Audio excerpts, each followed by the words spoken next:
ده اسهل واسرع كارت انا طلعته في حياتي، والجامد جدا ان هو حساب بنكي فعلا، مش بقى بطاقه مسبقه الدفع من احد البنوك، ولا هو حاجه زي فيزا يلا مثلا بتاعت البريد المصري. لا، ده حساب بنكي حقيقي وبيطلع اونلاين وانت قاعد في البيت. يعني بتعمل كده، بتسجل على الابلكيشن، تفتح حساب وانت قاعد في البيت، وكل ده ببلاش، وبتستلم الكارت ده كمان ببلاش، وبتقدر تعمل بيه اي حاجه انت ممكن تتخيلها. فالفيديو بتاع النهارده جامد، وفي حاجه برضو مهمه لازم اقول لك عليها قبل ما نبدا، وهي ان انت لازم تتفرج على الفيديو من اوله لاخره، عشان في بعض التفاصيل كده ما تفوتكش، عشان لو فاتتك ممكن تواجهك شويه مشاكل. والاهم من ده كله ان انت تتفرج على الملخص اللي في اخر الفيديو، عشان ده اهم من الفيديو كله حرفيا. وكمان هقول لك في الملخص تشتري الكارت ده ولا تروح تطلع الكارت بتاع يلا بتاع البريد المصري. فبالتاكيد طبعا قبل ما نبدا ما تنساش اللايك الجميل بتاعك، وتنزل تشترك في القناه لو انت مش مشترك علشان بقى يوصلك كل جديد. بس كالعاده قبل ما نبدا انا لازم اجيب لك عرض قوي جدا، والعرض بتاع المره دي قوي جدا جدا، ولازم تستغله بسرعه قبل ما يخلص، وهتستفيد بهذا الكارت في ان انت تستخدم هذا العرض وتشتري هذا العرض. العرض ده من موقع كيس اوف اللي زي ما انتم شايفين بيقدم خصومات رهيبه على سيريالات اصليه لويندوز واوفيس. وعلشان بقى البلاك فرايداي فالعروض دي بقت اقوى، انت عندك خصم 50% على اي ويندوز تشتريه، ويندوز 10 سعره بيوصل ل $7، وكمان عندك خصم 62% على الاوفيس، وفي بقى خصم سبيشال وهو 66% على الاوفيس برضه. طبعا انا مش محتاج اقول لك ان موقع كيز اوف هو من اكتر المواقع المشهوره والموثوقه في هذا المجال، وان احنا عملنا له فيديوهات قبل كده كتير جدا على القناه، وده لان عندهم دعم فني شغال 24 ساعه طول ايام الاسبوع، عشان لو جاتك اي مشكله في السيريال اللي انت اشتريته تقدر تبدله بكل سهوله او ترجعه كمان وتاخد فلوسك. وعمليه الشراء بقى سهله وبسيطه جدا زي اي حاجه انت بتشتريها اونلاين، بس اهم حاجه عشان تاخد الخصم تخش على اللينكات اللي في الديسكربشن تحت الفيديو، لانك لو رحت للموقع مباشر مش هتلاقي العروض الجامده دي. وانت بتشتري بقى لازم تحط اكواد الخصم اللي انا سايبها لك في الديسكربشن تحت الفيديو. ام اي في 50 هيديك خصم 50% على الويندوز، وام اي في 62 هيديك خصم 62% على الاوفيس، وام اي في 66 هيديك خصم 66% على بعض منتجات الاوفيس برضو. مش بس كده بقى، ده انت كمان لو عندك بيزنس وتاخد كميات كبيره فانت هتاخد كمان باسعار اقل بكتير من اللي احنا قلنا عليها دلوقتي.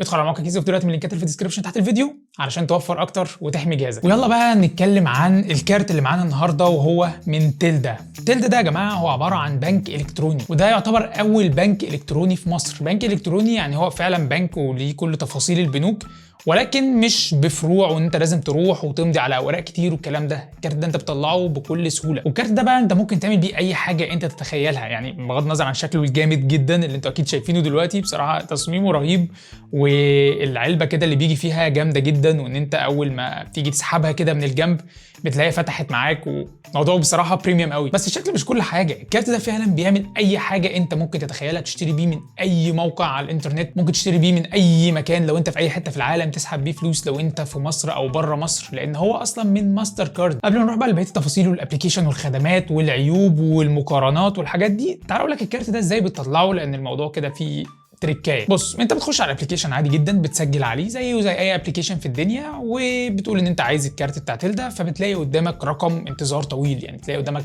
70,000 واحد، 80,000، 100,000 واحد. والحل بقى علشان انت يجي دورك في الانتظار بسرعه وتبقى اول واحد، او يبقى عليك الدور في استلام الكارت، ان انت تدعو اصدقائك. كل حد بتدعيه بيزود لك دورك 10%. يعني انت لو مثلا قدامك 100,000 واحد وعملت دعوه لشخص فبيبقى قدامك 90,000 واحد، وهكذا. سيبك بقى من كل الكلام ده وخد النصيحه بتاعت انيس، حتى لو قدامك 100,000 واحد في الانتظار فانت روح استلم الكارت، هتستلمه عادي جدا وهيطلع ومفيش اي مشكله. بس خلي بالك عناوين الفروع مش بتظهر معاك على الابلكيشن الا لو انت جه دورك، فانت بقى بتبقى عارف كده العناوين من اي حد، بتسال اي حد. هو عموما في اون ذا ران هتلاقي برده موجود مكتب كده صغير لتيلدا في كل او في معظم الفروع، تخش هناك تقول لهم بس فين تيلدا، او في بنك القاهره برضو في بعض الفروع، مش عارف كلها ولا لا. تعالوا بقى نروح للابلكيشن بتاع تيلدا عشان نعرف بقى الخدمات بتاعته والمميزات بتاعته وعيوبه كمان، وفي تفاصيل اهم هنتكلم عليها كمان شويه. ولكن تعالوا بس كده نستعرض الابلكيشن. بص يا باشا، الموضوع بسيط جدا والواجهه سهله جدا وما فيهاش حاجه اصلا، لان هو ما فيهوش مميزات كتير، ودي برضو من ضمن العيوب اللي احنا هنتكلم عليها. يعني هو انت دلوقتي بتشحن رصيد في الكارت، طب هتشحنه عن طريق ايه؟ بتدوس كده على ايدها، عندك 3 طرق ان انت تشحن بيها الكارت ده، وهي استقبال تحويل بنكي، وبتاخد من يوم ليومين عمل، ودي للاسف بتاخد وقت طويل. في حاجه هنا بقى رخمه جدا في الايداع، يعني لو جيت تشوف كده هتلاقي لا يمكنك اجراء تحويلات من خلال انستا باي. طبعا انستا باي احنا عملنا عنه فيديو قبل كده وشرحناه، ابلكيشن رهيب بتحول بين البنوك وبعضها في نفس اللحظه بدون اي رسوم، فده مش من ضمنها مع انه بنك. فانا مش عارف، دي حاجه بصراحه ممكن تنقله في حته تانية. فعندك كده عن طريق فوري، وبتروح عند اي مكنه فوري تديله الكارت بيحطه في المكنه، وكود الخدمه 46688، وبتاخد للاسف 1% على الفلوس. خلي بالكم برضو في الواجهه الرئيسيه تحت هنا بيقول لي الفلوس اللي جات لي النهارده. انا عندي اهو محمود حراجي صاحبي بعت لي 50 جنيه بيلف بقاله ساعه عشان يلاقي حد عنده فوري يبعت لي بيه ال 50 جنيه ديت عشان اجرب. يعني اقسم بالله موضوع هتكلم عليه في اخر الفيديو، محشور هنا بس هطلعه في اخر الفيديو ان شاء الله. انا بقى لو عايز احوله تاني، هنجرب مثلا كده نحوله لل 50 جنيه اللي معايا واقول له تحويل. طبعا هو كل الناس تظهر تحت، انا دوست عليه واخترته وهدوس على تحويل، فهو بيقول لي دلوقتي ان انت هتحوله 50 جنيه. هقول له تاكيد، هيقول لي ادخل الباسورد بتاعك اللي انا مش فاكره. ايوه اهو كده حول الفلوس. او بيقول لي دلوقتي انت رصيدك بقى، المفروض دلوقتي انا رصيدي يبقى صفر. ايوه كده، لا يوجد نقود في حسابك، نجحت عمليه الدفع، نجحت عمليه التحويل الى محمود راجي. الموضوع بيتم في نفس اللحظه يا جماعه، الموضوع سريع جدا. في برضه يا جماعه عندكم هنا شويه عروض كده يعني، بس لازم تعمل حاجات معينه عشان تقدر تحصل على هذه العروض. يعني مثلا ممكن كده تخش على امازون، هيقول لك ايه، فعل العرض لما تشتري بالكارت 5 مرات في اي مكان. طبعا لو دوست بقى من تحت على الشمال هنا، فهتلاقي عندك كده بعض الحاجات اللي انت ممكن تعملها اللي هي جامده جدا بصراحه. ايقاف البطاقه دي لو انت عايز توقف الكارت. تعال نشوف بقى ايه حدود الاستخدام، ان انت تقدر تستخدم الكارت ده لحد كام في الشهر. عندك معاملات يوميه في اليوم 7500 جنيه، وده رقم قليل للاسف. عندك الحد الاقصى للمعاملات الشهريه 25000 جنيه، والحد الاقصى لرصيد الحساب هو 100000. بس انا عشان يعني ايه جالي 50 معاه 50 جنيه دلوقتي، فبقى 99950. وتعالوا نروح للرسوم بقى. يعني اصدار الكارت مثلا مجانا، المصاريف الشهريه او السنويه مجانا، والاستبدال مجانا، واستبدال بطاقه لو انتهت صلاحيتها او اي حاجه، كل ده مجانا. والانفاق طبعا لو تشتري من اي سوبر ماركت او اي حاجه ده مجانا. ولو جيت تسحب من اي ATM عليها 5 جنيه طبعا زي اي كارت. وطبعا مفيش ATM بتاعت تيلدا عشان تسحب منها مجاني زي بتاعت البنك بتاعتك. ولو جيت تشتري اي حاجه بقى من بره مصر زي من على امازون امريكا، امازون اليابان، فالعموله هتبقى 3%. ولو جيت تسحب من اي ATM بره مصر فهياخد 4% زائد 30 جنيه. معرفش ايه ال 30 جنيه دي. والتحويل البنكي لو جيت تحول عليه فلوس هتلاقيها مجانا، وفوري هتلاقيه عليه 1% للاسف، وطلب تحويل من عملاء تيلدا مجانا. تعالوا بقى نروح كده لسؤالين مهمين جدا لازم الناس كلها تسأل عليهم، وهو ان الكارت ده هقدر استلم عليه حوالات من بره مصر مثلا زي من جوجل ادسنس او الحاجات اللي زي كده، او حد يبعت فلوس من بره مصر. للاسف مفيش ايبان هنا. انت الرقم الحساب بتاعك اللي هو الرقم العادي المكون تقريبا من 16 رقم او 12 رقم، فلازم ايبان عشان حد يبعت لك من بره، او ان انت تحطه في جوجل ادسنس، فده مش هينفع الا لو بقى فيه ايبان بعد كده يعني.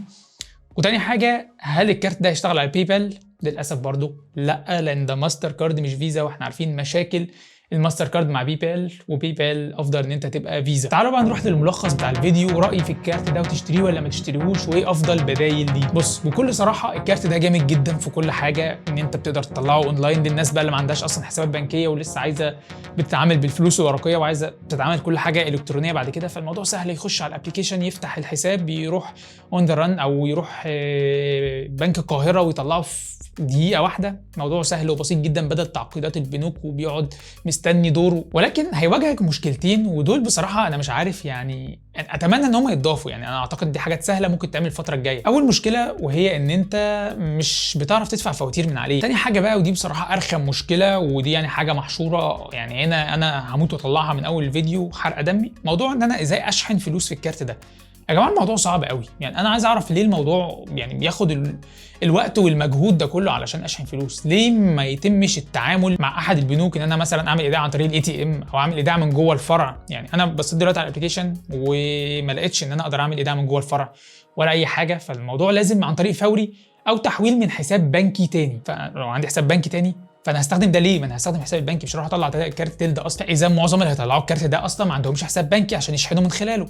طيب علشان هشحن عن طريق فوري. طب فوري بتاخد 1%، ومش بس 1%، التجار اصلا بتوع فوري هياخدوا منك زياده. يعني 50 جنيه اللي احنا لسه شحنها دلوقتي ديت التاجر واخد عليها 5 جنيه، واخد 10% اصلا. طب هتقول لي هنيس هي ولا إيه فيزا يلا بتاعت البريد المصري، يعني انهي الاحسن من وجهه نظرك؟ بص يعني الاثنين تقريبا واحد، يعني مفيش فرق كبير بينهم. دي حساب بنكي ودي بريبايد كارد، ولكن مش هتلاقي يعني الاثنين نفس السهوله انت تطلعهم.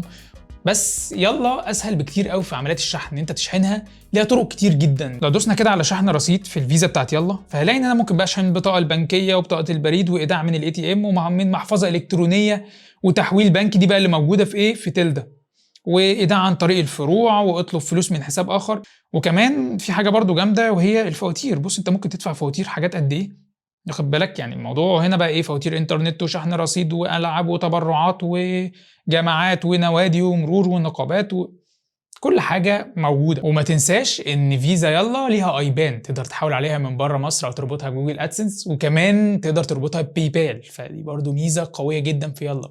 يعني اجمالا يلا اجمد من تلدا، ولكن على حسب بقى ايه الفروع اللي اقرب منك وحسب انت عايز تعمل ايه. الاختيار في الاخر يرجع ليك انت. واتمنى ان تلدا تضيف الحاجات، وانا متاكد يعني متاكد ان في طرق يعني شحن هتبقى بعد كده تتعمل، الموضوع يبقى اسهل شويه ويتضاف فيها خدمات الفواتير والحاجات دي سهله كل الشركات بتعملها. فانا متاكد الموضوع ده هيبقى موجود فيها الفتره الجايه، فساعتها هتبقى هي ويلا الاثنين زي بعض تقريبا. وكده احنا خلصنا. متنسوش بقى لو الفيديو عجبكم تعملوا لايك للفيديو، تنزلوا تشتركوا في القناه، وتابعونا على فيسبوك وانستجرام وتويتر وتيك توك، يعني الحاجات اللي هتلاقوها ظاهره عندكم دلوقتي علشان يوصلكم كل جديد. شكرا جدا على المشاهده واشوفكم الفيديو الجاي. سلام. Hold on, girl, now wait just a minute. I've got something to say. You should hear it.